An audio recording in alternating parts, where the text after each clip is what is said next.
Hello, it's Tuesday and I'm coming in live a little later than I usually do. Talking today to Ray Pastors from Life Solutions about websites. Websites can be a beast, they can be the bane of people's existence and they become this thing that's bigger than Ben-Hur. But it doesn't have to be that way, and you can show who you are and show your brand through your website and actually build that connection early. So I'm about to get Ray on, but I just want to start by acknowledging the traditional landowners. I'm in the Gold Coast, Australia, and the Yagambeh people are the traditional custodians of this land. I pay my respects to elders past, present, and emerging. Let's welcome Ray and get started. Hello, Ray. Hi, Amanda. Nice to see you too. I'll give you a call soon. It's all go. It's all go. Oh, look at your beautiful artwork behind you as well. Hello, Ray. Hello, hello. How are you? Yes, I'm well. Yes, that's our beautiful friend from Yundabar and her lovely dot paintings. Indeed, yes. Very lucky to have Ree's talents, Rihanna Lotta from Engelbar. It's awesome. And also have her bottle here, which I believe I have Emma. So there you go. Mine's in the fridge at the moment, but I love it. Yes. So, Ray, I always like to open with the existential question of who are you? Tell us about you and how, actually, this is a fun story. How do we know each other? Yeah, definitely. So I'm Ray Pastors and I'm the founder of Life Solutions. So LYF Solutions, funnily enough, used to stand for Limit Your Failure until I realised failure was actually a good thing. And I changed it to Lift Your Future. And what we're all about is we're an ethical digital marketing firm. So we're passionate about helping small business owners grow, both in a data-led way as well as a sustainable way. So really important to us is obviously the environment, which you can probably tell from the fact I have a koala behind me, reducing the carbon footprint. Now, as for how we found each other, it was obviously through an Oxfam trek. So very passionate about Oxfam and the great work that they do. And yeah, I believe it was Vietnam. I've done a few treks over the years, but hopefully I got the location correct. It was. Yes, we went to Vietnam and I was your tour leader. I was in charge. So yeah, Emma did a fantastic job there. It was actually the first time, although maybe I shouldn't share with this one, but it was the first time I ever fractured anything, because I fractured my pinky on that group tour, but it was very slippery down the upper valley. So there you go. It was. You recovered well, but yes, you said you were fine, but fractures should be taken seriously. So saved me a form or two, but yeah, I think you messaged me much later and like, oh, just by the way, I did actually fracture my fingers. So we will just forget about that. Not on my watch, it wasn't. Anyway, but you are every digits are all working now and you're excellent on the keyboard. So you actually created my website and you also host it through green web hosting. So you talked a little bit about sustainability. We'll get to the website in a minute, but tell us what is green web hosting and how can you, through the internet, be more sustainable? Yeah, sure. So green web hosting started as really a passion project of mine. And it was because I found out that traditionally, with web hosting, it is powered by the national electricity grid. So if you think about, the power that you got inside your home or even your business, it's probably connected to fossil fuels because most of Australia's energy market is powered by, unfortunately, coal still to this day. So whilst we're making some crossroads there, we're not there yet. And so every time, someone visits your website, that's contributing to energy. So energy intensity obviously increases, and that comes from the fact that your website is hosted within a data center. So a data center, if you want to imagine it, is basically often like a warehouse where it's got heaps of different computers and servers. So imagine thousands of those running 24/7. Can be a lot of energy intensity that goes through. And every time you need energy within Australia, of course, you need those fossil fuels. So the whole thing and concept around green web hosting is what we do is we measure the average energy intensity that comes from the servers, and then we offset those emissions by reducing your carbon footprint through the planting of trees and shrubs within Australia. through our partner Carbon Neutral, who are fantastic and do awesome work as well, and you can get involved with them too if you're passionate, along with our partners around 1% for the Planet. So with 1% for the Planet, we actually partner with a foundation called It's Time Foundation, and they do fantastic work in actually installing solar panels for schools in remote communities. So when you choose green web hosting, not only are you making a difference in terms of offsetting those emissions and reducing them for your small business, but in addition, you're making a difference for the future as well. So we love that program, and it's, yeah, resonates really strongly with us. So yeah.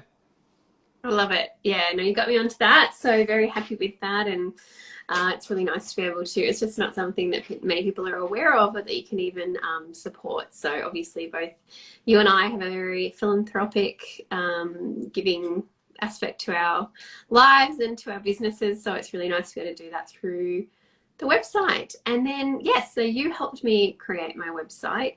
And one of the things that I wanted to talk about is the importance of showing up on your website and how you show up. And obviously a lot of people have websites for businesses. Some people do have them for their own personal brand and they're operating under that. That's awesome. But when you're, as a business, you still want to be able to show your personality. So from your experience in the client, you've worked with a lot more clients. Why is that so important? Yeah. So really your website is kind of like your digital business card.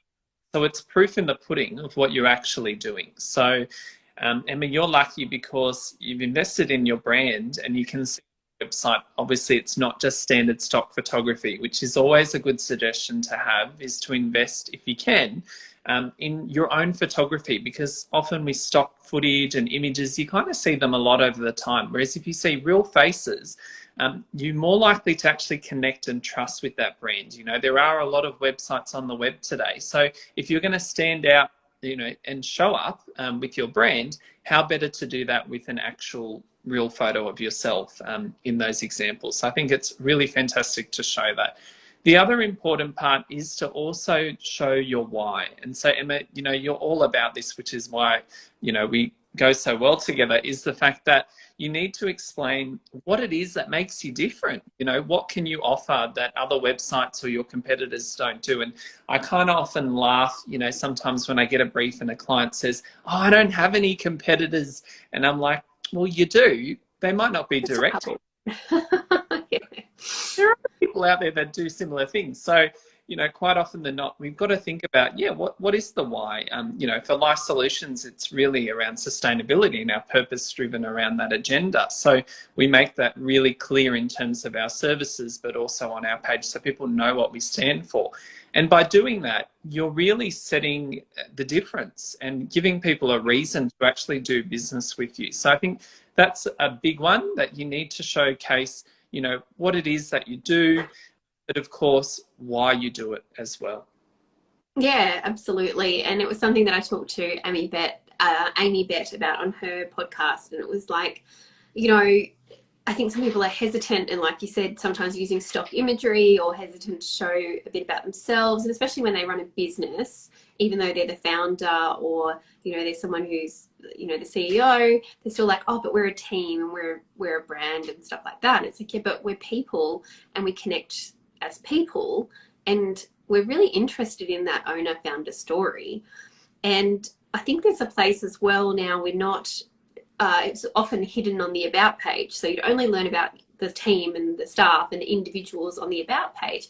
But it's really important when I'm talking to clients about their websites, it's like, not everyone's going to land on your website and then go through the pages as you would. We're not always linear. They might land on your services page, or they might land on your contact page, or they might land on your home page. And if they have to wait to click through to another page to get to know you, you might have already lost them because they're like, oh, okay, business 101. So, you know, being able to bring that personality and the, you know, to more than just the about page. Yeah, definitely. And you want to do that on every page because it's, you know, an asset at the end of the day that you're trying to get people and convince. And so that's another good point, Emma, is that you develop all these pages, and often what we find when we, you know, redo websites is there are no clear call to actions, or there may be too many. So you really need to guide the user on what you want them to do. Even though it can be, a bit annoying in terms of how pretty things are and you have to add a button and stuff like that, people can get a bit finicky on, but you have to really tell them what to do next. Otherwise, they're just going to go somewhere else. So if you want them to, find out more about an event that you're running, or you want them to actually, use your services, then obviously add, a contact button. But try and be a bit more creative than just always saying the same message in your call to action. So, often people just put that dry kind of tone to it, like contact us or message us. Like, try and have some fun with it, because again, that's really going to be different and appeal to your audience as well, and is really clear to them too. So definitely do that. And as the web developer, and as someone who's worked, from the copywriting side, it helps a lot, doesn't it, to do this work away from the website. So getting really clear on what you want to say, and understanding the why and all those sorts of things. Obviously, it's your job to lay it out and to give that direction on how to navigate the page. But what they want to say and how they're saying it needs to come from them, because it's them, and it's like, it needs to sound like you. And so if you're someone who says, let's have a chat, then say, let's have a chat. If you would say hi, then at the top of the page, say hi. Don't say, dear customer, welcome. That doesn't sound like you. Mine is very vibrant and colorful. It's because that's what you're going to get. If you don't like it, that's fine. You'll leave the page. But I want people to connect with me. And what Amy was talking about was so great. She said, people should feel like they already know you. It's that business. It's not just the business card. It's proof, but it's starting to build a relationship. They're reading it, like, I can hear this person talking. Oh, I like what they're saying. Oh yeah, I get a sense of what they look like. And by the time that you meet or you do a phone call, and often we're doing Zoom these days, that's how we always talk. You sort of feel like you know them, and so it's a lot of hard work done for you. Yeah, definitely. And that's the next point I would say is you need to provide social proof. So social proof, you can see this on Emma's side as well, and all our clients, is to provide testimonials, like raving reviews, why, people have actually chosen you, they've had an amazing service. Encourage your customers and clients to actually, share those stories with you. One of the points I make about that is, if you can get a real photo of that customer or client, again, it's another trust factor, because often what people do is they'll just get a testimonial and they'll say it's Sally from New South Wales, for example. Unfortunately, some people fake these testimonials, which is definitely a no-go, because that's a legal problem. But if you want to photo, like, invite your customers to share a photo and actually show their faces, because again, we connect with humans, and we see that time and time again in terms of studies and experiments that we do, not just from a website but social media as well. More than likely, the posts that get traction are the ones with humans, because we are humans. We're all emotional. We're not very rational kind of beings, as much as we like to think we are. We are very emotional in our transactions. So yeah.